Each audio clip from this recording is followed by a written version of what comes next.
everyone, I am Siddhi and I welcome you all to our YouTube channel, The Legal Thoughts. इससे पहले वाली जो हमारी video थी वो एक्सेप्टेंस पर थी और ये वाली वीडियो है void voidable illegal and unenforceable contracts पर। तो आइए चलिए शुरू करते हैं। इस सब्जेक्ट के नोट्स और लॉ से रिलेटेड किसी भी सब्जेक्ट या टॉपिक के रिटन नोट्स अगर आपको चाहिए तो आप हमारी वेबसाइट को रेफर कर सकते हैं। Website link is given in the description box. सबसे पहले हम समझते हैं what is voidable contract. Indian contract act 1872 के सेक्शन 2I में डिफाइन है वॉइडेबल कॉन्ट्रैक्ट। कोई भी ऐसा एग्रीमेंट जो एक पार्टी के ऑप्शन पर एनफोर्सेबल ना हो उस एग्रीमेंट को बोलते हैं हम वॉइडेबल कॉन्ट्रैक्ट। किसी भी एग्रीमेंट में दोनों पार्टीज़ में से किसी भी पार्टी की अगर कंसेंट फ्री नहीं होती है तो वो एग्रीमेंट वॉइडेबल कॉन्ट्रैक्ट होता है। अब इसको हम एक एग्जांपल से समझते हैं कि अगर दोनों पार्टीज़ में से किसी भी पार्टी की कंसेंट कोअर्जन मतलब फोर्स करके, फ्रॉड, धोखाधड़ी करके, अनड्यू इन्फ्लुएंस, दबाव डाल के या फिर मिस रिप्रेजेंटेशन मतलब जो चीज़ पहले दिखाई थी वो बाद में दी ना जाए, अगर इन चारों तरीक़ों से ली जाती है तो उस केस में वो जो कॉन्ट्रैक्ट होता है वो वॉइडेबल कॉन्ट्रैक्ट होता है। अब हम समझते हैं what is void contract. Indian contract act 1872 के सेक्शन 2 में डिफाइन है वॉइड कॉन्ट्रैक्ट। जैसे कोई कॉन्ट्रैक्ट कुछ टाइम तक वैलिड था लेकिन किसी मिसहैप की वजह से वो कॉन्ट्रैक्ट वॉइड हो जाए या फिर उसको हम कोर्ट ऑफ लॉ में एनफोर्स नहीं करवा सकते तो वो कॉन्ट्रैक्ट वॉइड कॉन्ट्रैक्ट होता है। और ऐसे कॉन्ट्रैक्ट मतलब जो कॉन्ट्रैक्ट वॉइड हो जाते हैं उनका ना तो कोई लीगल इफेक्ट रहता है और कोई भी पार्टी के ऊपर उसको एनफोर्स नहीं कर सकता। अब हम समझते हैं कि कौन कौन से कॉन्ट्रैक्ट्स जो होते हैं वो अनएनफोर्सेबल होते हैं in the eyes of law. सबसे पहला है सुपरवीनिंग इम्पॉसिबिलिटी, मतलब कोई ऐसी चीज़ हो जाए या फिर कोई ऐसी घटना घट जाए जिसकी वजह से जो कॉन्ट्रैक्ट है उसको परफॉर्म करना इम्पॉसिबल हो जाए तो उसमें कॉन्ट्रैक्ट वॉइड हो जाता है। एग्जाम्पल से समझते हैं, जैसे एक्सीडेंट हो जाए, किसी भी पार्टी का डेथ हो जाए तो उस केस में जो हमारा कॉन्ट्रैक्ट है वो वॉइड कॉन्ट्रैक्ट होगा। Next is subsequent illegality. अब सब्सीक्वेंट इलीगैलिटी और change of law hand in hand चलते हैं। मतलब हमने जो कॉन्ट्रैक्ट बनाया था वो तब बनाया था जो पहले वाले लॉज थे उस टाइम पर बनाया था, लेकिन कुछ टाइम के बाद जो लॉज हैं उनमें चेंजेस आ गए तो जो पहले कॉन्ट्रैक्ट बनाया था वो कॉन्ट्रैक्ट वॉइड कॉन्ट्रैक्ट हो जाएगा क्योंकि लॉज जो हैं वो चेंज हो चुके हैं तो जो कॉन्ट्रैक्ट है वो इलीगल हो जाएगा। Next is repudiation of voidable contract कि जैसे दो पार्टीज़ होती हैं कॉन्ट्रैक्ट में, अगर दोनों पार्टीज़ में से किसी भी पार्टी की कंसेंट जो है वो फ्री नहीं है तो जिस पार्टी की कंसेंट फ्री नहीं है उसके पास ऑप्शन होगा कि वो उस कॉन्ट्रैक्ट को आगे परफॉर्म करना चाहता है या नहीं, और अगर वो उस कॉन्ट्रैक्ट को परफॉर्म करने से मना कर देता है तो जो स्टेटमेंट देगा वो हमारा होता है repudiation of voidable contract. Next is contingent contract. Contingent contract होता है कि कोई कंडीशन रख दी जाए और उस कंडीशन के ऊपर बोला जाए कि अगर ये कंडीशन होगी तभी कॉन्ट्रैक्ट होगा। जैसे कि एग्जांपल, ए ने बी के साथ कॉन्ट्रैक्ट किया कि अगर उसका घर जल जाएगा तो वो उसको 20,000 रुपये देगा, तो यहाँ पर अगर ये कंडीशन फुलफिल होगी तभी ये कॉन्ट्रैक्ट परफॉर्म करेंगी दोनों पार्टी। अब हम इसको एक एग्जांपल से समझते हैं। ए ने बी को गन पॉइंट पर रखकर उसको अपना घर कम पैसों पर बेचने के लिए बोला और बी ने अपनी जान बचाने के लिए ए को अपना घर बेच दिया। यहाँ पर इस सिचुएशन में बी की जो कंसेंट थी वो फ्री नहीं थी तो यहाँ पर कॉन्ट्रैक्ट बी के पार्ट पर वॉइड कॉन्ट्रैक्ट माना जाएगा क्योंकि यहाँ पर बी की जो कंसेंट थी वो कोर्जन से ली गई थी, फोर्सफुली ली गई थी, उस पर दबाव डालकर ली गई। अब हम समझते हैं what is void agreement. Indian contract act 1872 के सेक्शन 2G में डिफाइन है वॉइड एग्रीमेंट। कोई भी ऐसा एग्रीमेंट जिसको हम लॉ की नज़रों में एनफोर्स नहीं करवा सकते हैं वो होता है वॉइड एग्रीमेंट। एग्जांपल कि एक बंदे ने किसी माइनर के साथ एग्रीमेंट कर लिया तो उस केस में वो जो कॉन्ट्रैक्ट होगा वो वॉइड होगा। और वॉइड एग्रीमेंट्स मेंशन है सेक्शन 24 से लेकर सेक्शन 30 तक। अब हम समझते हैं कि कौन कौन से एग्रीमेंट्स वॉइड होते हैं। एग्रीमेंट जो किसी इनकम्पिटेंट पार्टी के साथ किया जाए, माइनर 18 से कम एज है उसके साथ किया जाए, लुनैटिक पागल के साथ, या एलियन एनिमी। एलियन एनिमी होता है कि हमारी कंट्री का जो एनिमी कंट्री है उसके किसी बंदे के साथ अगर हम कॉन्ट्रैक्ट करते हैं तो वो contract void agreement. Next is agreement whose consideration and object is unlawful कि जो ऑब्जेक्ट है मतलब जिस चीज़ के लिए कॉन्ट्रैक्ट किया जा रहा है अगर वो ही हमारा अनलॉफुल है तो उस केस में एग्रीमेंट वॉइड होगा। Next is the agreement which restricts a person from marrying, मतलब ए ने बी के साथ एग्रीमेंट किया कि अगर बी पूरी लाइफ शादी नहीं करेगा तो वो उसको 10 करोड़ रुपए देगा, तो यहाँ पर जो एग्रीमेंट किया गया है वो वॉइड एग्रीमेंट है।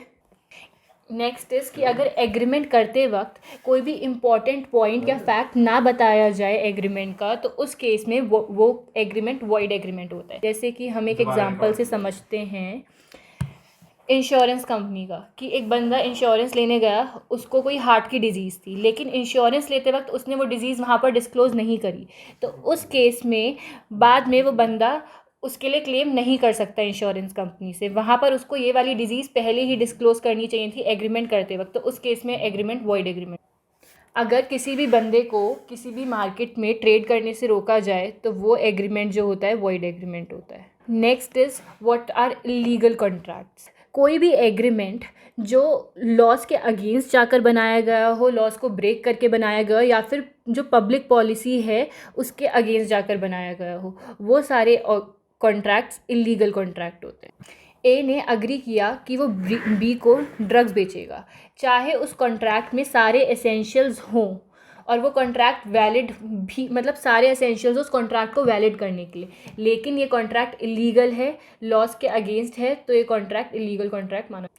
इलीगल कॉन्ट्रैक्ट्स को हम वॉइड मानते हैं और इनको लॉ के द्वारा एनफोर्स नहीं करवाया जा सकता। इलीगल कॉन्ट्रैक्ट वॉइड कॉन्ट्रैक्ट भी होते हैं जो सेक्शन 2G में डिफाइंड है। तो हम बोल सकते हैं कि जितने भी इलीगल कॉन्ट्रैक्ट्स होते हैं वो सारे वॉइड होते हैं, और दोनों ही वॉइड कॉन्ट्रैक्ट्स और इलीगल कॉन्ट्रैक्ट स्टार्टिंग से उनकी कोई वैलिडिटी नहीं होती, वो स्टार्टिंग से ही वॉइड होते हैं। और जो इलीगल कॉन्ट्रैक्ट्स होते हैं वो पनिशेबल होते हैं अंडर लॉ। जितने भी लोग इन्वॉल्व होंगे उस इलीगल कॉन्ट्रैक्ट में, उन सबको कोर्ट ऑफ लॉ में लाया जाएगा और उनके ऊपर केस चलाया। जैसे कि इलीगल कॉन्ट्रैक्ट करना एक क्राइम है तो वो पनिशेबल होते हैं अंडर लॉ, और जितने भी लोग इन्वॉल्व होंगे उस एग्रीमेंट के अंदर उन सबको प्रोसिक्यूट किया जाएगा in the court of law. Next is what are unenforceable contract. Unenforceable contracts वो होते हैं जिसमें हम दोनों ही पार्टीज़ के ऊपर उस कॉन्ट्रैक्ट को एनफोर्स नहीं करवा सकते, कि किसी टेक्निकल इशू या नेचुरल डिज़ास्टर की वजह से उस कॉन्ट्रैक्ट को एनफोर्स करवाना इम्पॉसिबल हो गया, मतलब उस कॉन्ट्रैक्ट को परफॉर्म करवाना दोनों ही पार्टीज़ के ऑप्शन पर इम्पॉसिबल हो जाए तो वो अनएनफोर्सेबल कॉन्ट्रैक्ट्स। अब इसको एक एग्जांपल से समझते हैं। ए ने अग्री किया कि वो बी को 100 kg राइस बेचेगा 10,000 रुपये के लिए।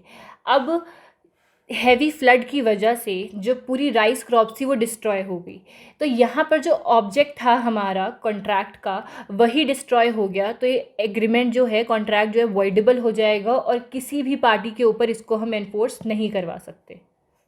अब हम समझते हैं difference between void agreement and void contract. Void agreement होता है जो स्टार्टिंग से ही वॉइड होता है, मतलब वो लॉज के अगेंस्ट बनाया जाता है, इसीलिए उसको परफॉर्म नहीं किया जा सकता।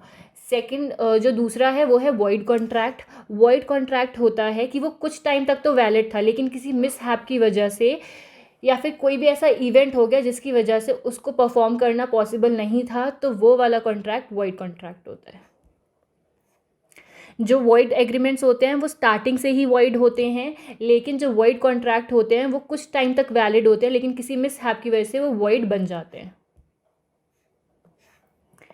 वॉइड कॉन्ट्रैक्ट, वॉइड एग्रीमेंट्स की जो वैलिडिटी होती है वो तो कभी वैलिड नहीं होते वॉइड एग्रीमेंट्स, लेकिन वॉइड कॉन्ट्रैक्ट जो हैं वो वैलिड होते हैं तब तक जब तक उनको परफॉर्म करना पॉसिबल होता है, लेकिन जब उनको परफॉर्म करना पॉसिबल नहीं होता है, इम्पॉसिबल हो जाता है, तो वो अनएनफोर्सेबल हो जाते हैं, वो किसी भी पार्टीज़ के ऑप्शन पर एनफोर्स नहीं किए जा सकते। अब कॉज क्या होता है वॉइड एग्रीमेंट का, कि जैसे जितने भी एसेंशियल्स होते हैं कॉन्ट्रैक्ट को बनाने के लिए, उनमें से अगर कोई भी एक एसेंशियल ना हो तो वो एग्रीमेंट वॉइड एग्रीमेंट होगा। और कॉज होता है वॉइड कॉन्ट्रैक्ट का कि अगर कॉन्ट्रैक्ट को परफॉर्म करना इम्पॉसिबल हो जाए तो वो कॉन्ट्रैक्ट वॉइड कॉन्ट्रैक्ट।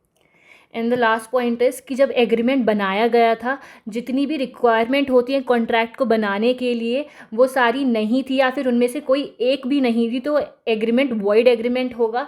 लेकिन वॉइड कॉन्ट्रैक्ट में एग्रीमेंट स्टार्टिंग से ही, जो कॉन्ट्रैक्ट था हमारा वो स्टार्टिंग से वैलिड था, सारे एसेंशियल्स थे कॉन्ट्रैक्ट के, लेकिन कोई भी ऐसी कोई सर्कमस्टांसिस की वजह से या इवेंट की वजह से उस कॉन्ट्रैक्ट को परफॉर्म करना इम्पॉसिबल हो जाए तो वो वॉइड कॉन्ट्रैक्ट हो जाएगा। अब हम समझते हैं difference between void agreement and voidable contracts. एक एग्रीमेंट, वॉइड एग्रीमेंट्स होते हैं, एक एग्रीमेंट जो एनफोर्सेबल नहीं किया जा सकता बाय लॉ, वो वॉइड होता है। और वॉइडेबल होता है, वॉइडेबल कॉन्ट्रैक्ट्स होते हैं कि कोई भी एग्रीमेंट जो एक पार्टी के ऑप्शन पर एनफोर्सेबल ना हो तो वो agreement voidable contract.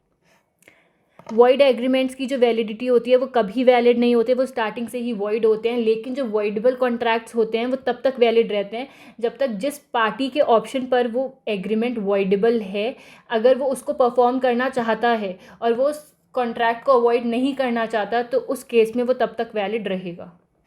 Void agreement starting से ही वॉइड होते हैं, वॉइड एब इनिशियो। लेकिन जो वॉइडेबल कॉन्ट्रैक्ट्स होते हैं वो तब वॉइड हो जाते हैं जब जिस पार्टी के ऑप्शन वो कॉन्ट्रैक्ट वॉइडेबल था, अगर वो उसको परफॉर्म करने से मना कर दे तो वो कॉन्ट्रैक्ट वॉइडेबल कॉन्ट्रैक्ट बन जाए। वॉइड एग्रीमेंट के कोई लीगल कॉन्सिक्वेंसेस नहीं होते, लेकिन वॉइडेबल कॉन्ट्रैक्ट के लीगल कॉन्सिक्वेंसेस होते हैं। और इस टॉपिक के जो केस लॉज हैं वो हम सेपरेट वीडियो में डिस्कस करेंगे, तो आप वहाँ से जाकर पढ़ लेना। आई होप कि आज जितना आपको मैंने समझाया है वो आपको अच्छे से समझ आ गया हो। लेकिन फिर भी अगर आपका कोई डाउट रह जाता है तो आप हमें कमेंट सेक्शन में अपना डाउट बता सकते हैं और हम उसको क्लियर करने की पूरी कोशिश करेंगे।